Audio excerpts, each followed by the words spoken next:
Irmãos, que a graça e a bondade do nosso Deus sejam renovadas sobre nossas vidas enquanto nós ouvimos a sua palavra. Amém? Vamos abrir a palavra do Senhor, livro de Atos, no capítulo 2, do verso 37 ao 41. Atos, capítulo 2, do verso 37 ao 41.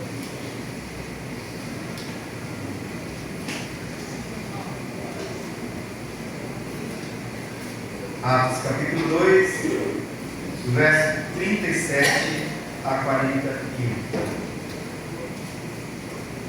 Diz assim a palavra do nosso Deus: ouvindo eles essas coisas, compungiu-se-lhes o coração, e perguntaram a Pedro e aos demais apóstolos: que faremos, irmãos?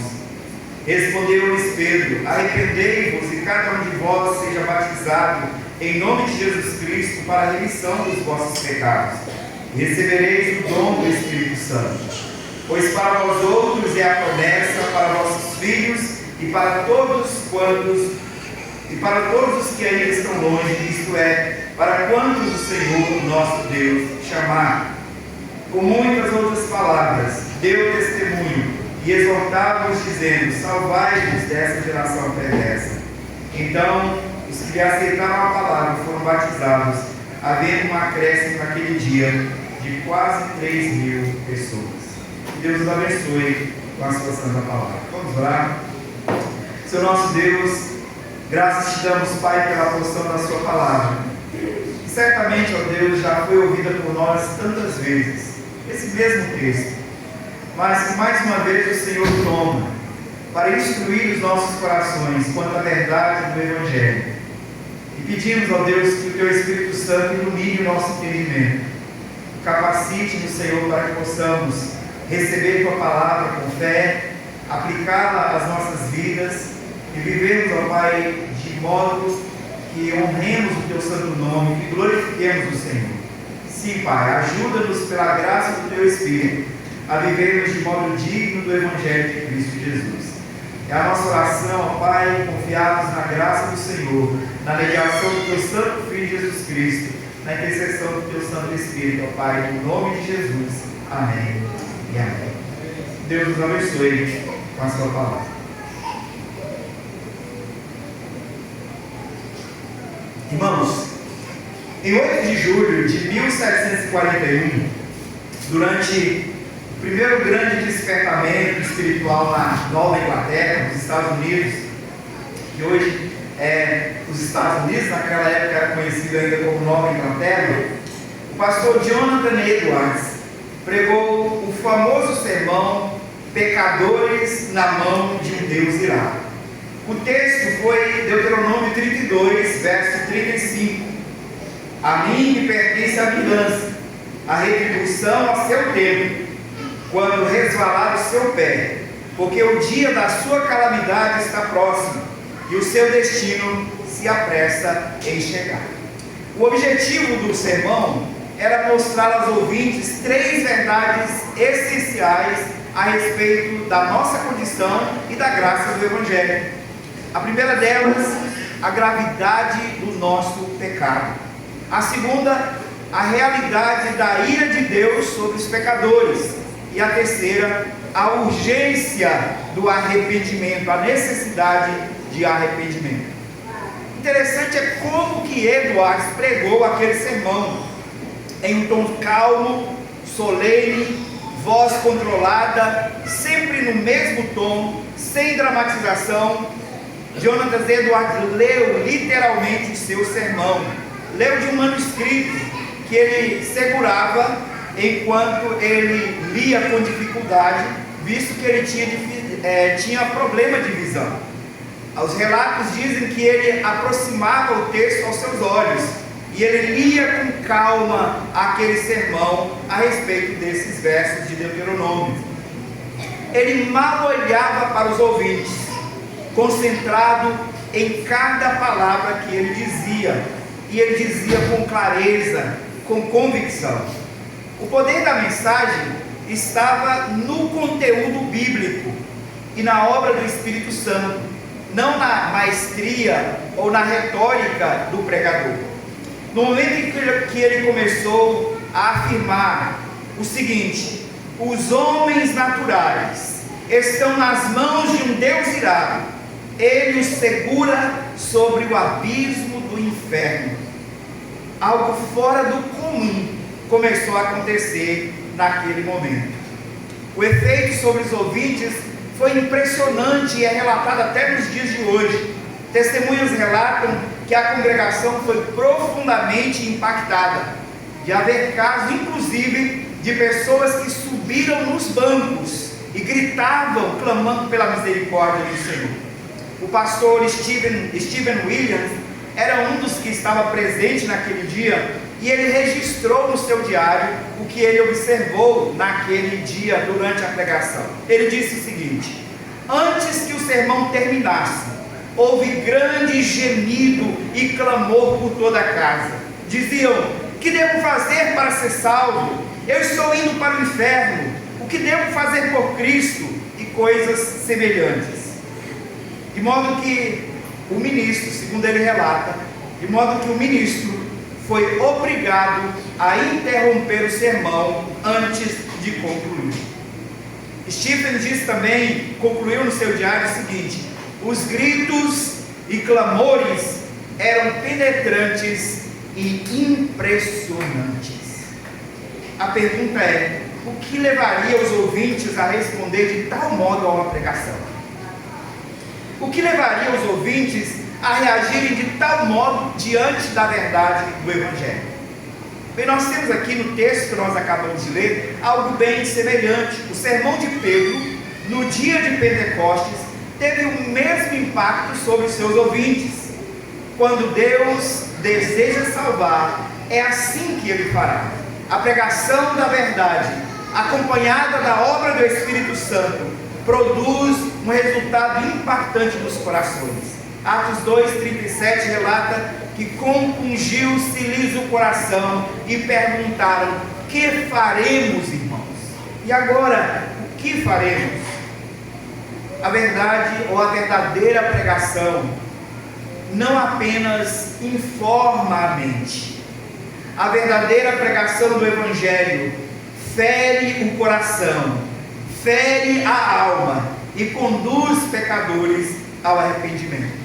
A pregação apostólica naquele dia, naquela manhã, atingiu profundamente o coração e as consciências dos ouvintes, levando-os à profunda convicção dos seus pecados. E aqui nós vimos então o que o Evangelho, o que a mensagem fiel do Evangelho faz no coração do homem quando Deus deseja salvar. Em primeiro lugar, a convicção do pecado é produzida pela pregação fiel da palavra de Deus.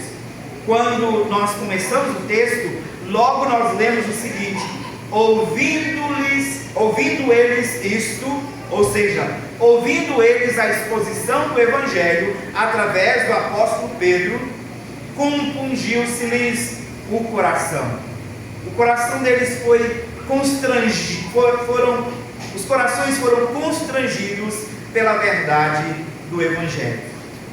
A convicção de pecado nasce quando a verdade é ouvida e o Espírito Santo aplica essa verdade ao coração do pecador. A reação ocorreu ouvindo eles isso, imediatamente ao ouvirem o Evangelho. Eles ouviram que Jesus era o Messias prometido no Antigo Testamento, ouviram que inclusive foram responsáveis pela morte do Senhor Jesus Cristo naquela cruz, mas também ouviram que Deus o exaltou como Senhor e o colocou assentado à destra de Deus Pai para conceder arrependimento aos judeus. A palavra confrontou profundamente os seus corações, confrontou profundamente, mostrando-lhes a sua culpa. E de fato, este é o papel do Evangelho: confrontar o pecador com a sua culpa.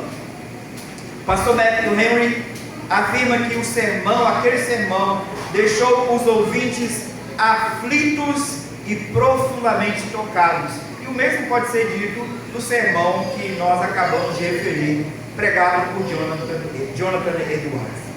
O Espírito Santo feriu-lhes a consciência. De fato, nós precisamos pensar no Evangelho assim.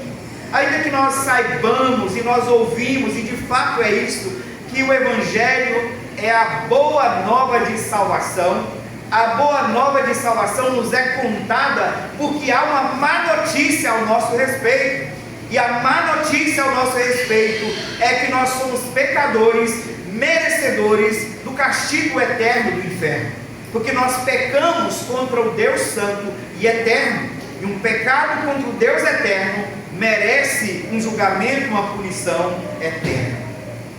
Mas a boa nova é nos dada de que Jesus foi dado como Salvador, como substituto do pecador, para que nós pudéssemos receber a salvação, o livramento do inferno e, acima de tudo, a reconciliação com Deus, o Pai. O Espírito Santo feriu-lhes a consciência, dando-lhes noção do seu pecado, mas ao mesmo tempo apresentando-lhes a salvação em Cristo Jesus. Agostinho, nas Confissões, afirma o seguinte a respeito do Evangelho: feriste o meu coração e eu te amei. Isso o Evangelho faz. O Evangelho fere o coração para nos levar para aquele que nos pode curar. Compungiu-se-lhes o coração. A palavra compungiu aqui tem um peso tão grande que de fato dá a ideia de que levou um soco no coração. Sim, eles levaram uma pancada do Evangelho no coração, mostrando-lhes o seu pecado e mostrando-lhes que eles precisavam da graça salvadora de Jesus Cristo. A expressão descreve uma dor interior profunda. A expressão descreve uma consciência pesada pela culpa. Descreve angústia espiritual por descobrir a sua condição perante Deus Santo. O mesmo Henry, que citei há pouco tempo, disse o seguinte: eles sentiram aflição em seus corações pelo pecado cometido e ficaram angustiados e inquietos com o seu destino. Isso revela que a obra do Espírito Santo prometido por Cristo estava sendo aplicada devidamente ao coração daqueles pecadores. João 16, verso 8, o Senhor Jesus, prometendo o Espírito Santo aos seus discípulos, disse que quando ele viesse, ele convenceria o mundo do pecado, da justiça e do juízo. E agora a pregação do apóstolo Pedro fazia isso com o coração daqueles homens. A convicção produz uma resposta. A convicção de pecado produz uma resposta. E a resposta é o desejo pela salvação. A pergunta deles foi aos discípulos, aos apóstolos: que faremos, irmãos? O que aconteceu aqui? Primeiro, eles reconheceram a autoridade apostólica na pregação do Evangelho, porque eles recorrem aos apóstolos para terem resposta à angústia do seu coração. Segundo, eles reconhecem a sua culpa, porque eles percebem que algo precisa ser feito para que eles sejam salvos. Terceiro, eles desejam a solução do seu problema. E aqui certamente havia uma necessidade do Evangelho, mas uma compreensão equivocada ainda do que é o Evangelho. Porque a preocupação deles foi: o que faremos, irmãos? Como se um homem pudesse fazer alguma coisa para obter a salvação em Cristo Jesus. A convicção, pelo menos, os levou a buscar uma direção espiritual. E a resposta apostólica vem logo em seguinte. A resposta à pregação fiel do Evangelho é arrependimento e fé quando o Espírito Santo opera nos corações. Verso 38, Pedro responde: arrependei-vos e cada um de vós seja batizado em nome de Jesus Cristo para a remissão dos pecados. Pedro resume aqui o caminho da salvação em 4 elementos essenciais: arrependimento, fé, perdão e filiação. 4 coisas essenciais. Arrependam, creiam em Jesus receberão perdão e receberão também o Espírito Santo da promessa, que só é dado aos filhos. Somente os filhos de Deus recebem o Espírito da promessa. Se os apóstolos orientam os ouvintes em poucas palavras, claras e diretas, como eles podem encontrar em Cristo a resposta para a angústia do pecado em seus corações? Em primeiro lugar, arrependimento verdadeiro. Arrependei-vos. O arrependimento, segundo as Escrituras, envolve, em primeiro lugar, tristeza pelo pecado. E segundo Paulo, o apóstolo Paulo diz, é uma tristeza segundo Deus, porque a tristeza segundo Deus conduz ao arrependimento, enquanto a tristeza segundo o mundo não tem efeito nenhum no coração do homem. Logo após essa tristeza segundo Deus, vem o reconhecimento do pecado, o reconhecimento da sua culpa, da sua condição perdida perante o Senhor. Essa culpa logo é seguida por uma convicção de necessidade de mudança, e então há o abandono do pecado.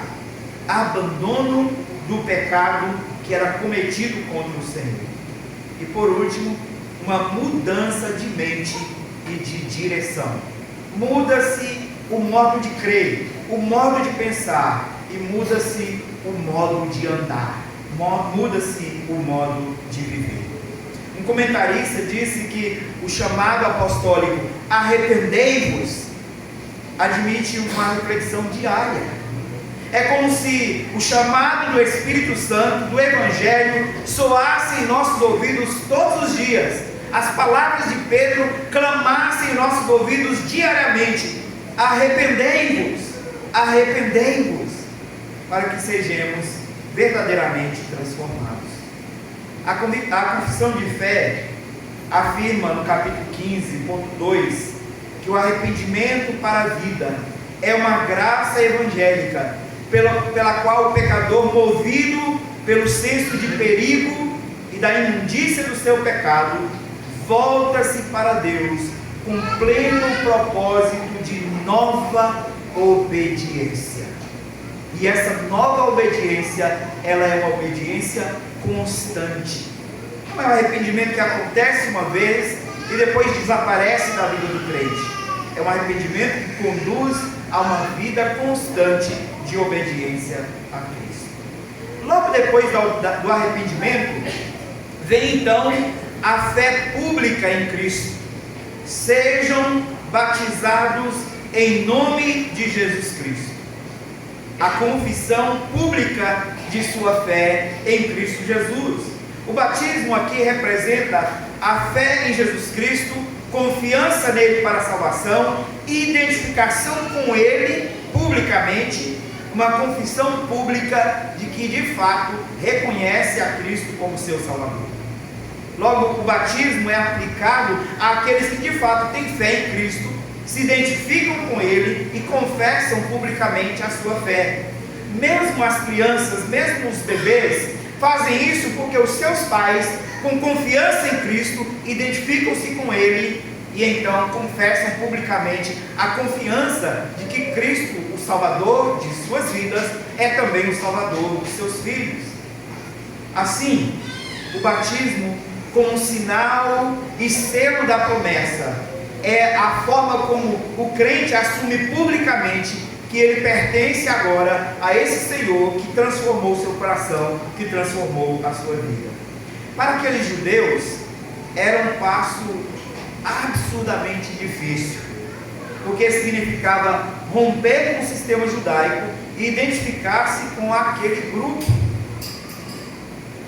romper-se com o sistema que rejeitou a Cristo e identificar-se com um grupo de cristãos, que naquele momento ainda era pequeno, cerca de 120 pessoas reunidas naquele dia. Mas eles faziam isso identificando-se com o próprio Cristo ao identificar-se com a igreja. Terceiro passo para a salvação é o perdão dos pecados. Pedro diz que eles deveriam confessar a sua fé em Cristo para a remissão dos seus pecados.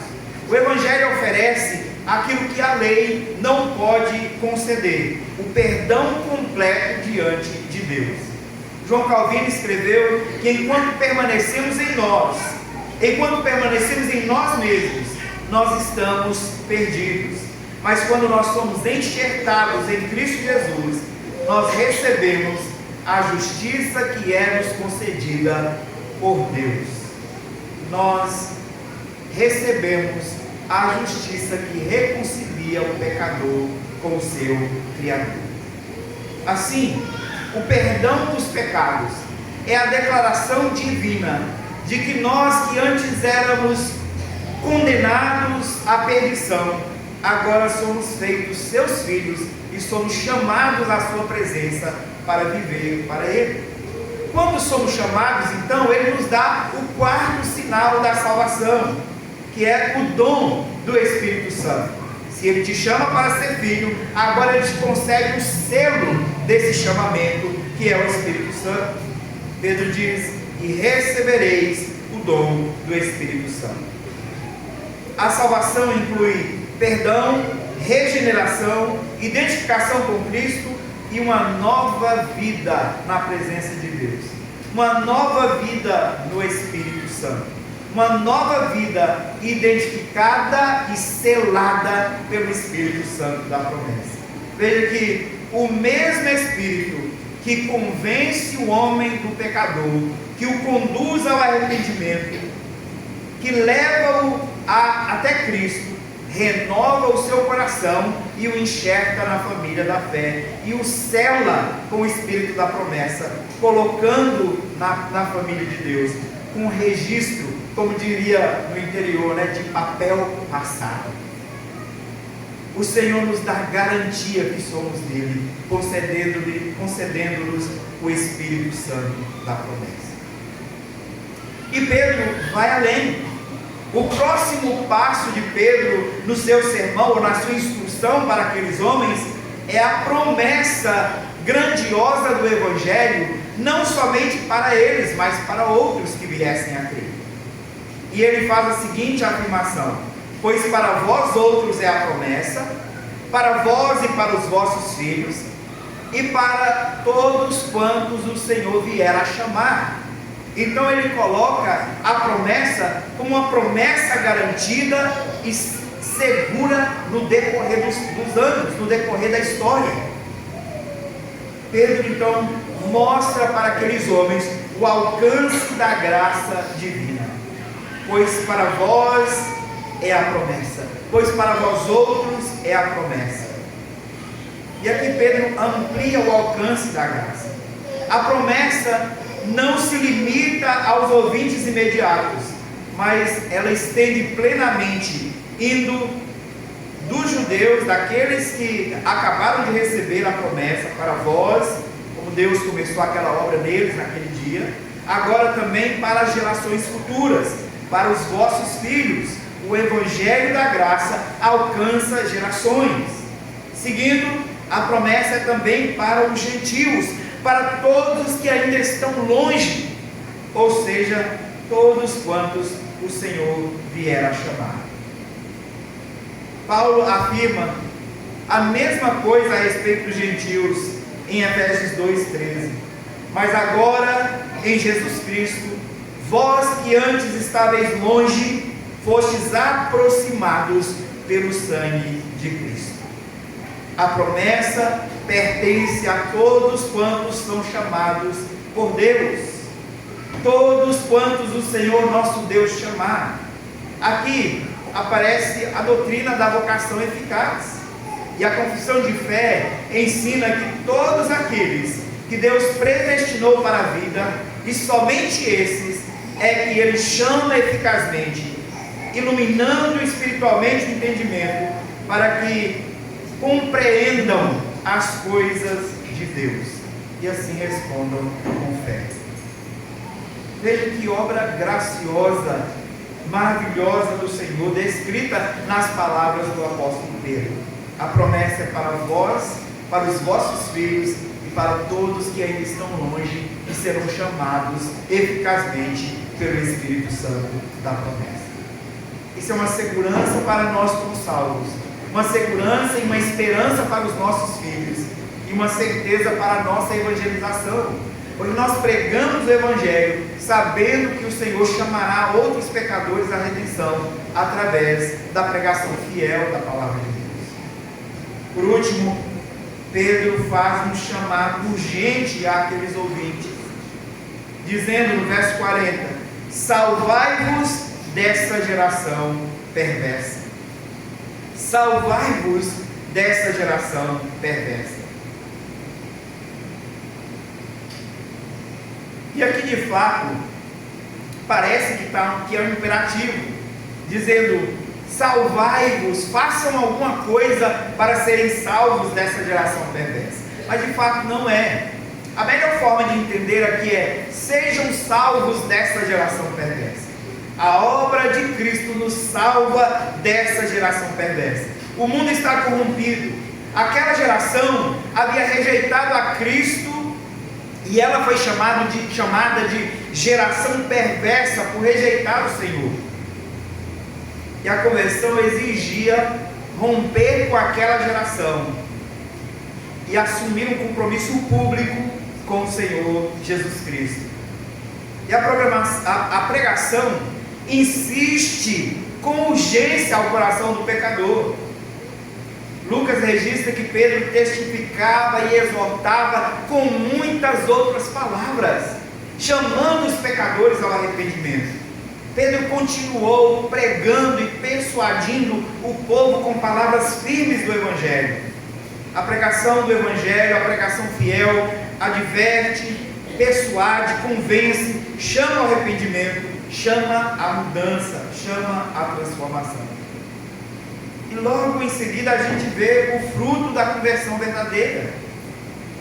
O texto descreve no verso 41: então os que lhe aceitaram a palavra foram batizados.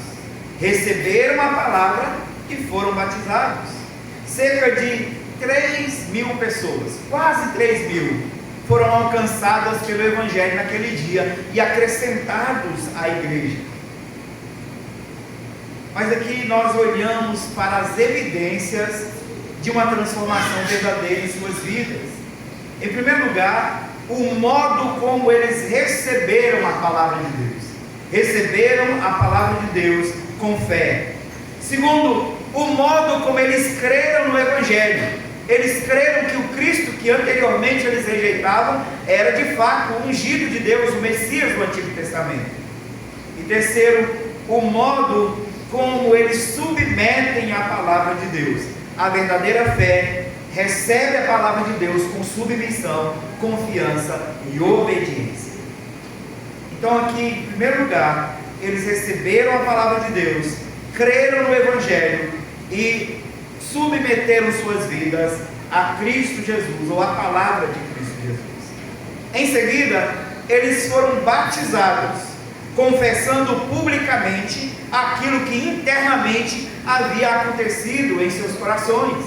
A transformação, a mudança de vida agora faz com que eles assumam um compromisso público diante do mundo de que eles de fato pertenciam a Cristo.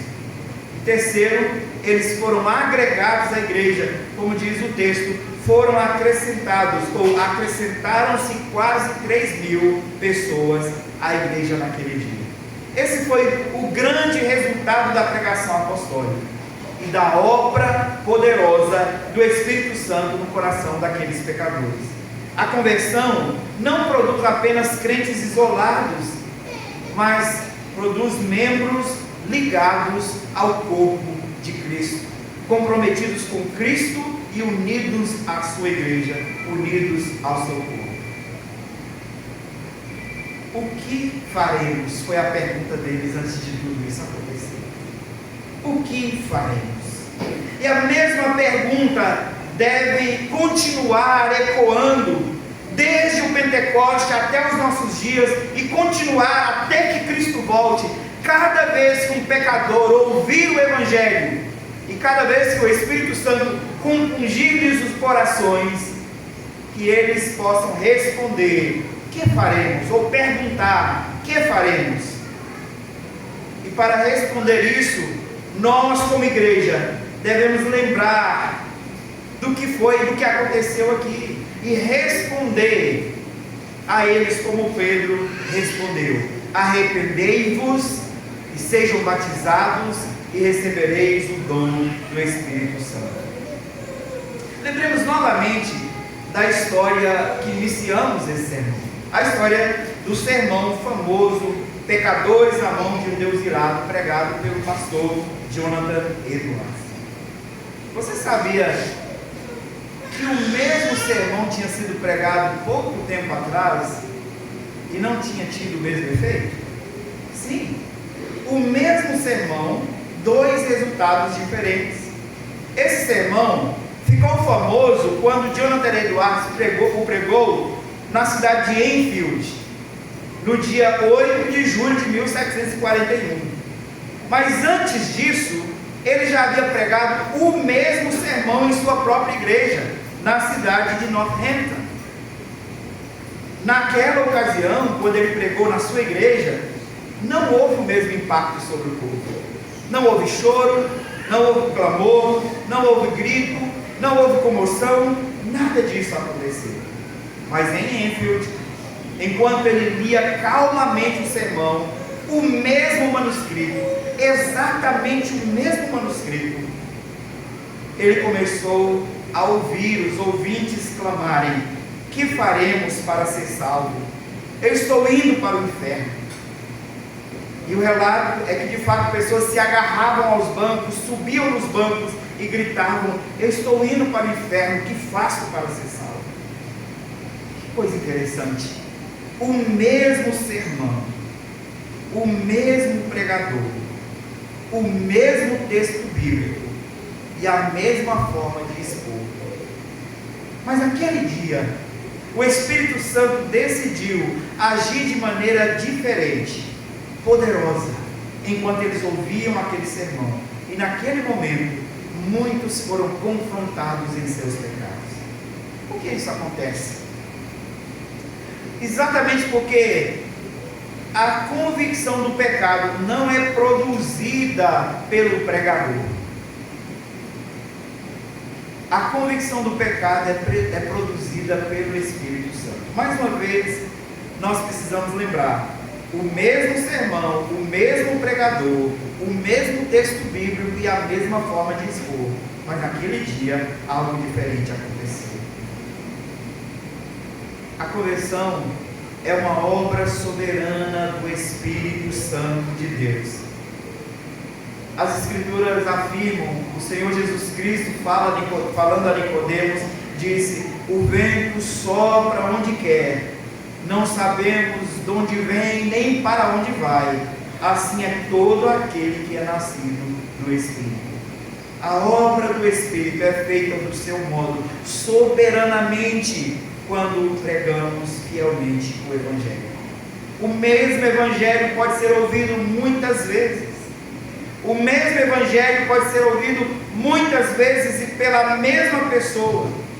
Um dia o coração permanece duro, um dia o coração permanece quieto, calado, imovível diante do Evangelho, diante da palavra de Cristo.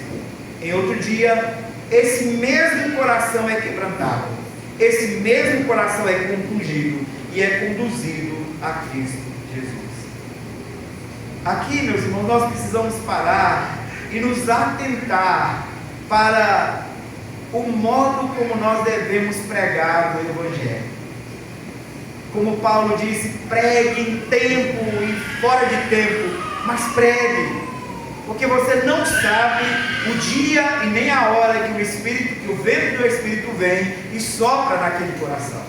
Talvez você tenha um esposo que tem permanecido duro ao Evangelho já há muitos anos, uma esposa, um pai, uma mãe, um filho duro ao Evangelho, permanece resistente ao Evangelho há muitos anos, e você insiste em orar e pregar. Pois eu digo, continue orando e pregando, porque na hora certa o Espírito Santo quebranta o coração, e é pela pregação que ele conduzirá o pecador à fé. Continue pregando. continue pregando. Mas há um perigo para quem ouve. E aqui está um alerta para cada um de nós que ouve sermões dominicalmente. Há um perigo para quem ouve. O perigo de ouvir e não responder. E há algo extremamente grave nisso. Uma pessoa pode ouvir o Evangelho muitas vezes, sentir certa inquietação quando ouvir o Evangelho, e ainda assim sair sem arrependimento. Por isso nós devemos, todas as vezes que ouvirmos a exposição da palavra de Deus, nós devemos orar que o Espírito Santo quebrante os nossos corações e nos conduza ao arrependimento. A Bíblia adverte solene e claramente, repetidas vezes: hoje, se ouvirdes a sua voz, não endureçais o vosso coração. Esse é o chamado constante do Evangelho. E a cada domingo, essas palavras registradas em Hebreus 13, repetidas nos Salmos, Hebreus 3,15, devem estar soando nos nossos ouvidos. Hoje, se ouvirdes a sua voz, não endureçais o vosso coração. Também ouvimos diversas vezes, e especialmente em Apocalipse: quem tem ouvido, ouça o que o Espírito diz à igreja. Quem tem ouvidos, ouça o que o Espírito diz à igreja. Isso deve ser um alerta para nós, para que oremos pedindo que o Senhor abra o nosso entendimento, destaque os nossos ouvidos espirituais, para que ouçamos o que o Espírito diz à igreja. Assim como aquela mesma pergunta permanece dizendo: o que faremos? A mesma resposta permanece ressoando: arrependei-vos, creiam em Jesus e recebam o perdão dos seus pecados. A mesma pergunta e as mesmas respostas. Assim, meus irmãos, talvez você possa estranhar que essas palavras sejam dirigidas a crentes hoje, mas nós somos lembrados que, ainda que tenhamos sido batizados, nós precisamos constantemente de arrependimento. Portanto, o arrependei-vos é mais uma vez um chamado a nós: arrependei-vos, arrependei-vos, arrependam-se de seus pecados e confessem os seus pecados ao Senhor. Segundo, talvez você já tenha aquela convicção de que você crê em Jesus Cristo, mas você é chamado para crer continuamente. Por isso, somos também lembrados: crede em Jesus Cristo, continuem crendo em Jesus Cristo. E terceiro, recebam o perdão dos pecados. Talvez você possa dizer: mas eu já o recebi. Eu já o recebi no dia em que encontrei com o meu Senhor. Ou talvez possa dizer: mas eu já o recebi no início do culto, quando oramos, confessando os nossos pecados. Mas precisamos continuar entendendo que somos pecadores e que carecemos de receber constantemente o perdão dos nossos pecados. A pregação da palavra de Deus, acompanhada pela obra do Espírito Santo, continua confrontando corações, continua confrontando pecadores. E assim como aqueles pecadores no dia de Pentecostes perceberam que as suas vidas estavam nas mãos de um Deus irado, e assim como aquela igreja em Enfield, quando Jonathan Edwards pregou, percebeu que as suas vidas estavam nas mãos de um Deus irado, que cada pecador perceba que a sua vida está nas mãos de um Deus irado. Se ele não se arrepender, ele está perdido. Mas também devemos lembrar que as nossas vidas estão também nas mãos de Deus. Mas nós devemos ser profundamente gratos, porque por meio de Jesus Cristo, Deus não está mais irado contra nós, porque a sua ira foi derramada sobre o seu Filho na cruz, no madeiro, naquele dia.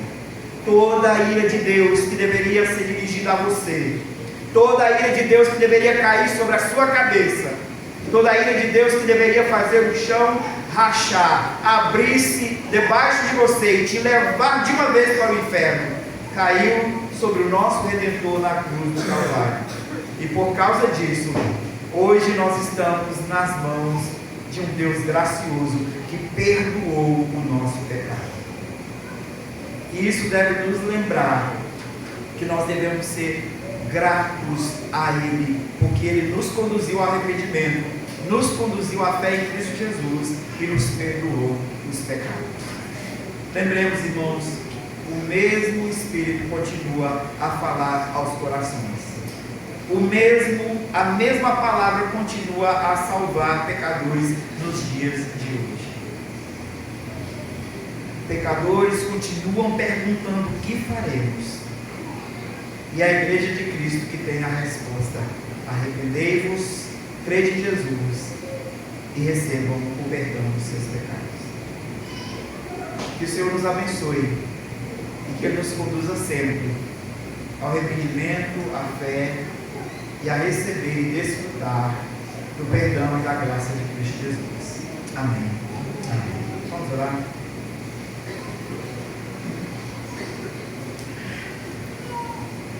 Ó Senhor nosso Deus, bendito seja o teu santo nome, ó Pai.